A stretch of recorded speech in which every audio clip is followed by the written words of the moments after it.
The Kraft Foods Company presents The Great Gildersleeve. Yeah.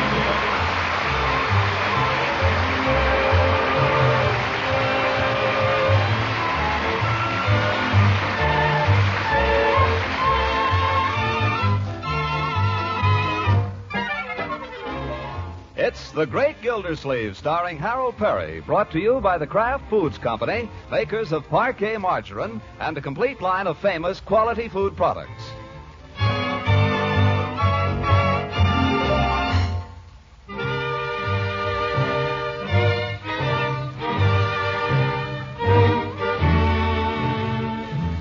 It's been a bad week for Gildersleeve.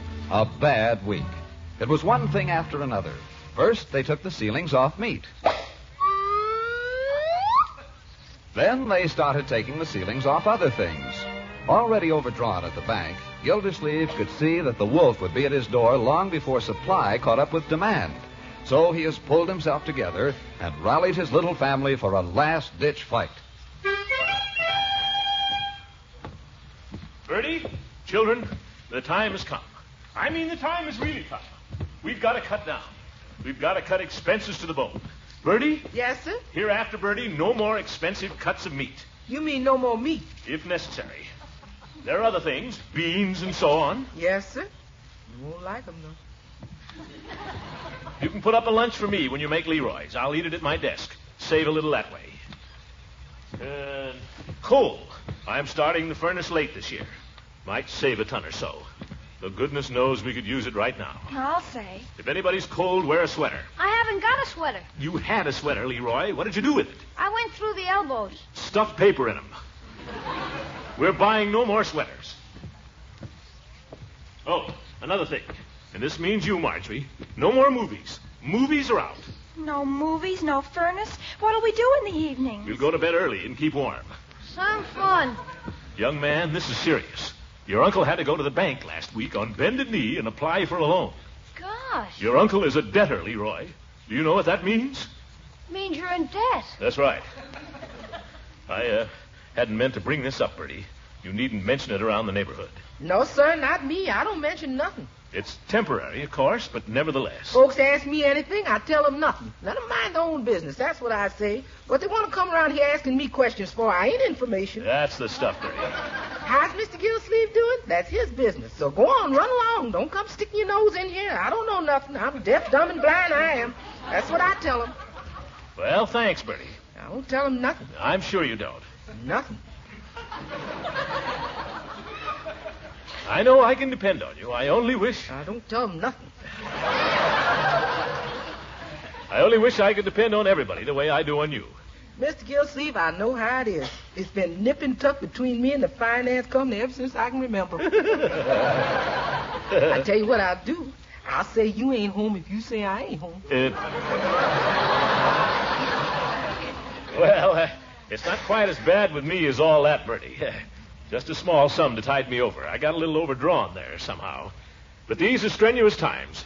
We've all got to pull in our horns. Unky, I'm sorry I said anything about the movies. I'll gladly give them up. Me too. They don't mean anything to me, really. Well, I'm sorry to have to ask it of you, children, but... Oh, it's nothing. Forget it. Well, thanks.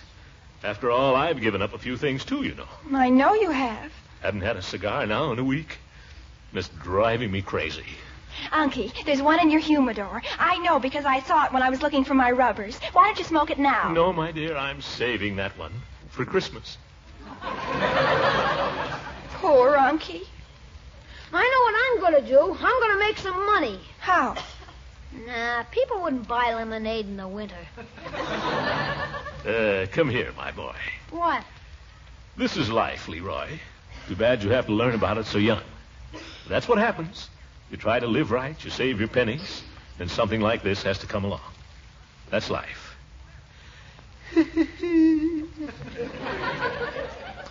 Well, I guess there's nothing to do but batten down the hatches and sit tight here till this thing blows over.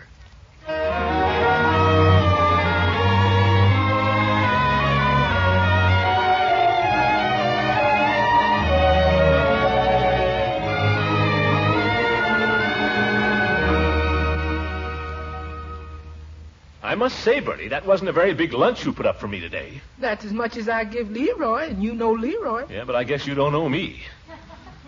Darn it, where is Leroy? I don't know, Mr. Gildersleeve. Well, I'm hungry. But dinner's all ready just as soon as Leroy gets here. Come home here, no lunch to speak of. Look at that. It's 6:30, Bertie. He's supposed to be home before dark, and he knows it, too. Yes, sir. I'm hungry. Marjorie, do you know... Oh, there he is. Praise the Lord. Now I can get on the table. Hello, Joe. What do you know? Just got back from a picture show. Leroy, Uncle Morty's been looking for you. Yeah? Hi, Uncle. Am I late? Leroy, where the devil have you been? Guess. I'll play no guessing games. I want you to account for yourself, young man, this very minute. We've been waiting dinner for you half an hour. You keep out of this. Leroy, where have you been? I was downtown. Mr. Bullard brought me home in his new car. Gee, Mr. Bullard's a swell guy, Unc. I'm not interested in Mr. Bullard or his swell car. I want to know what you were doing downtown. You really want to know? That's precisely why I'm asking you. Well, just a sec.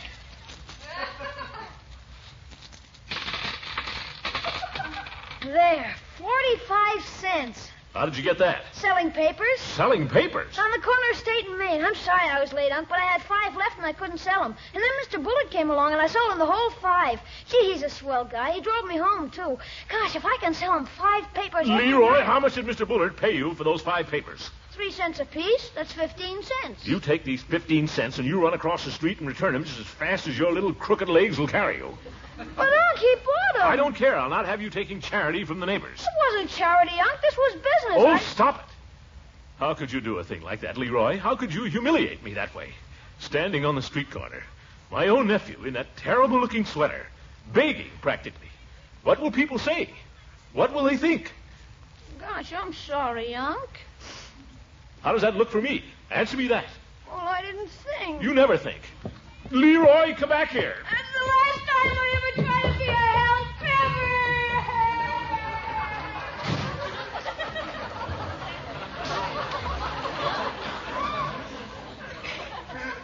Unky. Well, the boy ought to think of those things. You don't have to look at me like that. All right, I'll apologize.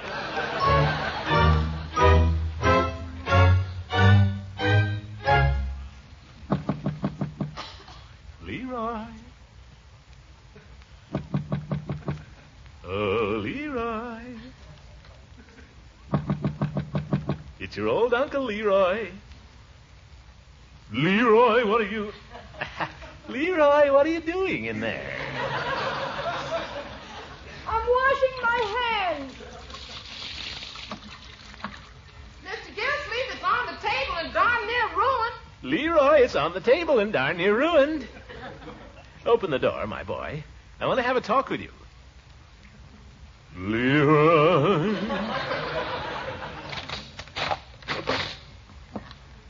What? That's the boy. I want to apologize for what I said to you, Leroy. I sort of misunderstood. I guess I'm a little hungry, too.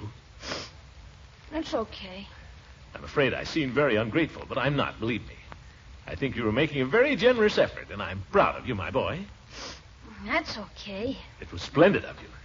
However, we can't accept charity from the neighbors, can we? You wouldn't want to do that. Who's accepting charity? I sold the guy some newspapers. Now, calm down, calm down. Let's go to dinner, shall we? Charity. Try to look at it this way, Leroy. If a man buys one newspaper, it's safe to assume that he's buying it because he wants it. Or even 2 newspapers. Maybe he wants to start a fire or something. Or wrap a fish. But 5 newspapers, Leroy, that's charity. It isn't either charity. It's salesmanship. Look at it this way, then. We wouldn't want Mr. Bullard to get any wrong ideas, would we? Now, he sees you down there on the street corner selling papers in that ragged sweater out at the elbows. He might get the notion that we're hard up or something. Well, aren't we? Well, not that hard up. Well, for corn's sake, what's all the howling about then? I give up. What's for dinner, Marge? Something Bertie found in the newspaper. It tastes like creamed bones. That's it. You sit down and enjoy your dinner, Leroy. I'll be right back. I'm just going to run across the street to the Bullards. What for? I want to give him his 15 cents. But, I'm sorry, Leroy, but I will not be beholden to Rumson Bullard. Not for 1 minute.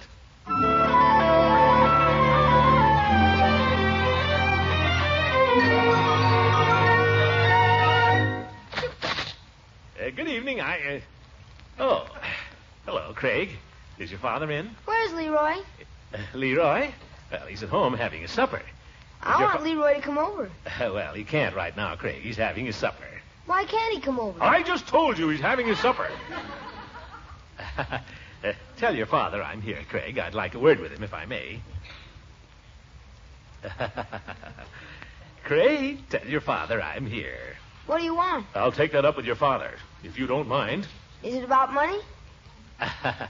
Well, as a matter of fact, it is. How did you guess? He told Mother you'd probably be coming around. Listen, I want to speak to your father, Craig. You run and tell him I'm here. Father isn't home. I know perfectly well he's home. Leroy came home with him. Now, you go get him. He isn't home. He told you to say that, didn't he? He's avoiding me. Will you tell him... Who's it, Craig? Who's at the door? Not home, eh? It's your neighbor, Gildersleeve, Mr. Bullard. I'd like a word with you if you're not too busy. Oh, hello, Gildersleeve. Your boy, Craig, here, just told me you weren't at home. Why, Craig, you knew I was at home. How could you say such a thing? You told me to. Upstairs. Children. Where do they get these notions, huh? Well, Gildersleeve, what is it? Well, in the first place, I wanted to thank you for driving Leroy home this evening. Why, not at all. I saw the little tyke standing on the corner there shivering. I thought he had no business down there, so I picked him up. Oh, very good of you. I suppose you know what he was doing there. Took it into his head to sell newspapers. Where do children get these notions? You'd think we were hard up or something. Here's your 15 cents. Well, what for? The papers Leroy sold you. You shouldn't have done it. Nonsense. I was glad to help him out. No, take it. No, I couldn't. No, I insist. Please, 15 cents. It's nothing. It's nothing to me either. Here. Really, I don't see why you make such a fuss about it. I saw the kid standing there. I picked him up. He told me how things were a little tough, and he was trying to help out. I thought it showed real spunk. I was glad to contribute. Listen, you take this 15 cents, or I'll leave it on your doorstep. Well, if that's the way you feel about it. That's the way I feel about it. Well, thanks. Thank you. Is that all? That's all. Well, good night, then. Good night. And don't believe everything you hear from Leroy.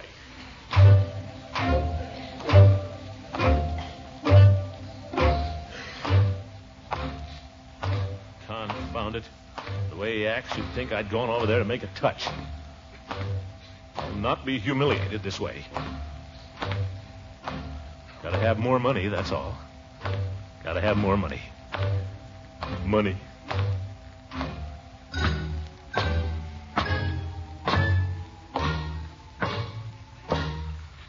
Only one thing to do. I'm going in there to the mayor tomorrow, and I'm going to tell him... Tell him what? Never mind. But I'm going to tell him.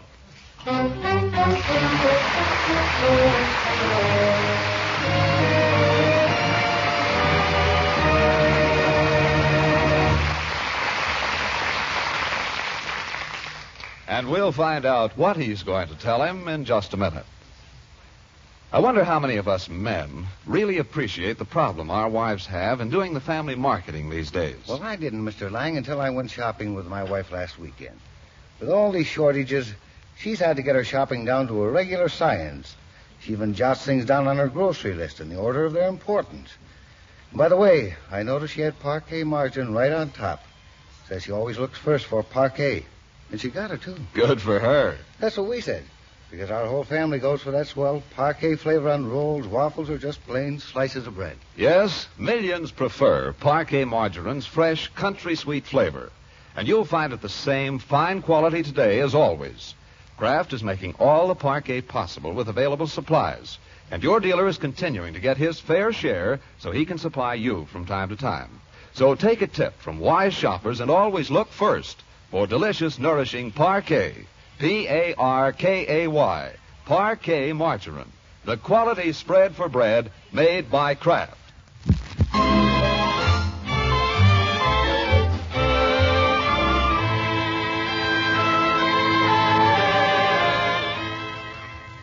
Well, let's get back to the great Gildersleeve, who has spent a restless night in imaginary struggle with the mayor. Now, in cold daylight, with all his arguments assembled, he is advancing upon the mayor's office.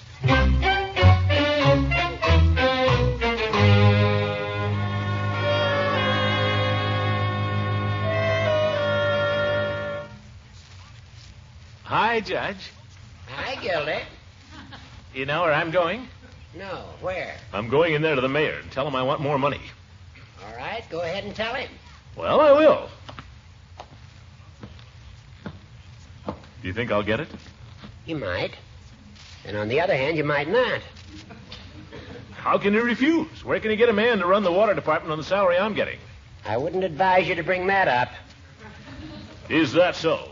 How many water commissioners do you know around here? All right. You're the indispensable man. Yes, I am. And I'm going to tell him. Go ahead and tell him. What if he says no? That's up to you. You present your arguments, he considers them in the light of the city's budget. He presents his point of view, you consider it.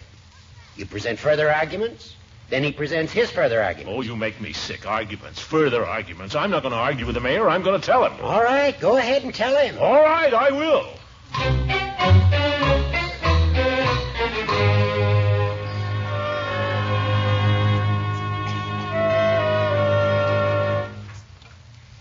Hello, Chief. You busy? Well, Commissioner, come on in. Have a chair. Well, I can't stay. I got to go down the hall and see the mayor. Oh? Oh, excuse me. Police Department gate's talking. Cat on the roof? Fire Department takes care of that lady. No, not at all. That ought to break up that pinochle game at the firehouse. Well, Commissioner, you going down to see the mayor, you say? Yes. Did he send for you? Send for me? No, he didn't send for me. I asked him if I could see him. Oh. Why? Should he send for me? No reason. I just thought he might have sent for you, that's all. Kind of nippy out today, ain't it? Yeah, nippy. Say, Chief, I'm going up there and tell the mayor I've got to have an increase in my salary. You are? Well, what do you know? I'm just going to tell him, that's all. Don't you think that's the only way? Well, it's one way. It's a good way if you like that way. Sure. Well, I was thinking, Chief. I was thinking maybe I'd have a better chance if I could get a little support from you. You know, we department heads have got to stick together. Haven't we, Chief? Well... Especially a couple of jolly boys. After all, you could use a little raise yourself. Well, sure, only... Come on, let's go up to the mayor's office together. The two of us will scare him to death. How about it? You go ahead. I wish you luck. What's the matter? You scared? Certainly not. I just figured that this is no time to be rocking the boat. Of all the chicken-hearted, useless... Now, Commissioner, is that a nice way to talk? Well, you are. But I don't need your help. I'll go see the mayor by myself. And I'll tell him, by George, right now.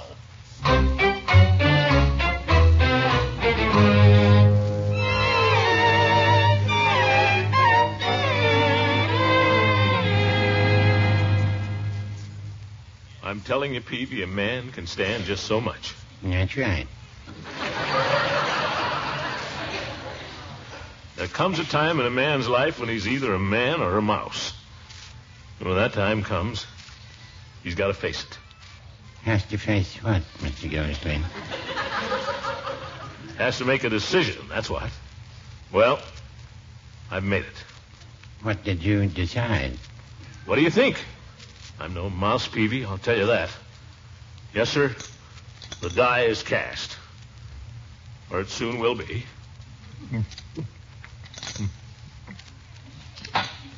Give me another Coke. Oh, Mr. Gildersleeve, are you sure you should? Don't worry, I can handle it. Give me another Coke. All right, you're the customer, and if you want it... I want it. Yes, sir. You can't push me around. Here you are, Mr. Gildersleeve, but take it a little easy. Why don't you take off your overcoat? I can't stay, Peavy. Got to get going. No, sir, they can't push me around. Who's that? Nobody. Nobody can push me around, Peavy. Want to know what I'm going to do, Peavy? What? I'm going to tell him. That's good. You want to know what I'm going to tell him? What? I'm going to tell him plenty. That's good.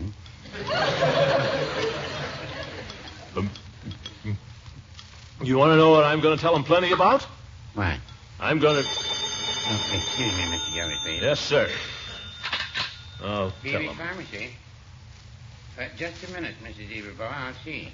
Yes, sir. I'll go right up to him and I'll say, listen here, you cheap politician. No, Mrs. Everbaugh. The 4 o'clock bus hasn't come in yet. Thank you, and call again. Excuse me, Mr. Gildersleeve.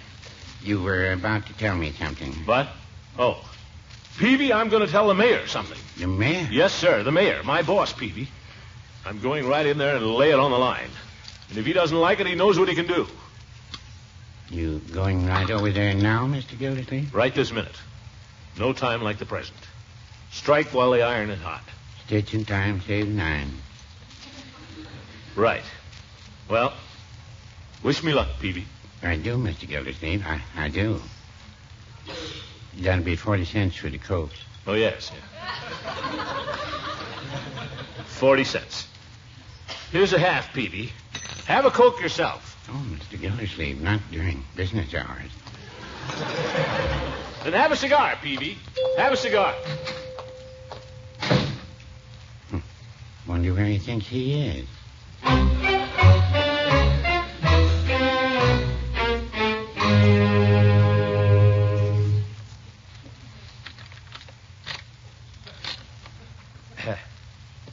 Nobody here. Must be in his private office. Maybe don't want to be disturbed. Maybe I should come back another day. No, by George.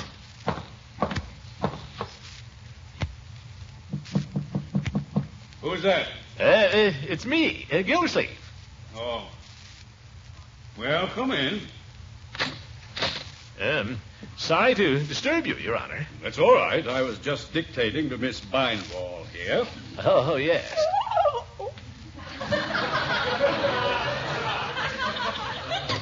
Well, what's on your mind?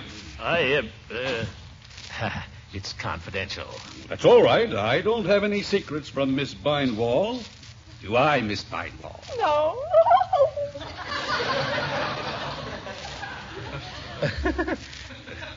Well, this is financial. No, well, that's different.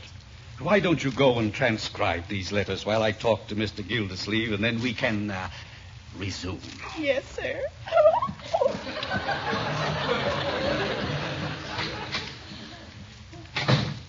Thank you, Your Honor. I appreciate your thoughtfulness. When a man is talking salary. I'm very glad you brought it up, Gildersleeve. You are? Well. Yes, I am. In fact, if you hadn't brought it up, I would have. Well, by George, Your Honor, I gotta hand it to you. I guess you've noticed the rising cost of living yourself. Certainly. And there is absolutely no doubt we're going to be subjected to a great deal of pressure from all our employees to increase salaries. Huh? Everybody will want a raise. Now, take Miss Bindwall there. She's been with me 6 years. Certainly deserves more money than she's getting. Very loyal. Oh, I can see that. Just the same, I can't give her any more money. And you've got to take the same attitude with your people over in the water department. But the cost of living. They'll just have to pull in their belts, that's all. But, Your Honor. Yes, sir, that's the way it's got to be, all up and down the line. And I'm expecting all my department heads to cooperate, 100%. Oh, the employees in line? That's the ticket. And if I have any trouble, well, the council has suggested more than once that we might arrange a merger of several departments. Merger? Eliminate a couple of commissioners. I'm thinking that over. Well, I surely hope that won't be necessary, Your Honor. I hope not. Well? Oh, before you go. Oh, yes, I was just going. Before you go. Oh. I don't know whether I've told you. I have a pet charity. You have? It's called Homes for Horses. I suppose you're fond of horses. Horses, love them. My favorite animal. Well, you'll be interested in the work of our society. We take old horses who've devoted their lives to serving the community, milk horses, truck horses, all kinds of horses, and we put them in a nice pasture where they can spend their declining years. Very touching. You've got a big heart, Your Honor. I can't help it. Anyhow, we're having a big drive to raise funds for HFH. HF. Homes for Horses, I just told you. We need funds, and I'm expecting all my department heads to make a substantial contribution.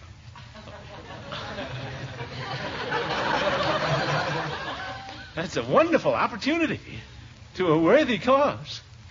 Did you have any particular amount in mind? No, this is purely voluntary. I might mention that Chief Gates has volunteered a week's pay. What's the matter? Oh, nothing. I'm just sitting down wrong. Thank you, Your Honor. Thanks for everything. Not at all. Drop in any time you have a problem. Yes. Well, goodbye, Your Honor. Goodbye. Goodbye, Miss Banwell. Goodbye, Mr. Gildersleeve.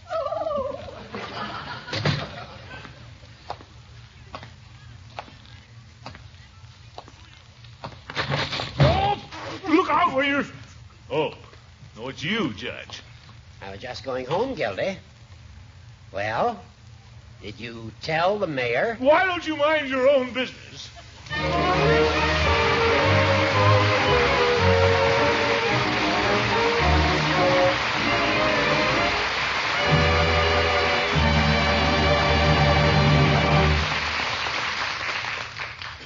Homes for horses. A week's pay for a horse. It's blackmail, that's what it is. Well, am I going to do it? Am I a man or a mouse? Mouse, I guess. A to the order of home for horses. Unky, Yes? I don't know whether it's the time to bring it up, but Mrs. Pettibone was here today. Mrs. Pettibone, what did she want? And no hundreds. She was collecting for the community chest. Huh? Now, don't get excited. Community chest. Now that makes some sense. Homes for horses. If you give money to the community chest, you know what it does? It covers every worthwhile charity in town. People that are sick, hard up, veterans, children, everybody. Yes, sir. If you give to the community chest, you know your money is really accomplishing something. And goodness knows I'm in no position to throw it around. Yes, by George. Pay the order of community chest. No, sir, they can't push me around. Good night, folks.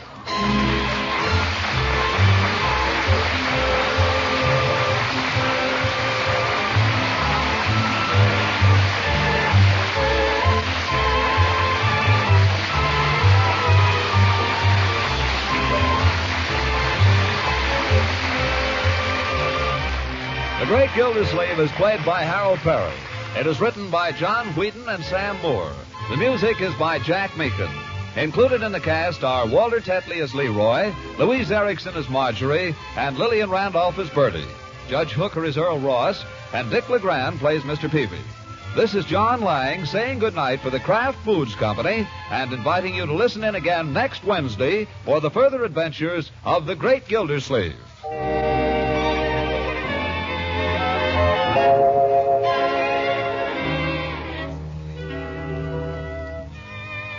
If you're planning a Halloween party next week, treat your guests to a variety of Pabst cheese food surprises. Pabst spreads like butter at room temperature for delightful sandwiches and snacks. Pabst adds rich cheddar cheese flavor to omelets, Welsh rarebits, and soufflés. And you also can slice it into neat wedges when chilled for serving with fruits and pie. Party time or any time, delicious, nourishing Pabst cheese food really satisfies. Get both tempting varieties, pimento Pabst in the red package and golden cheddar Pabst in the yellow package.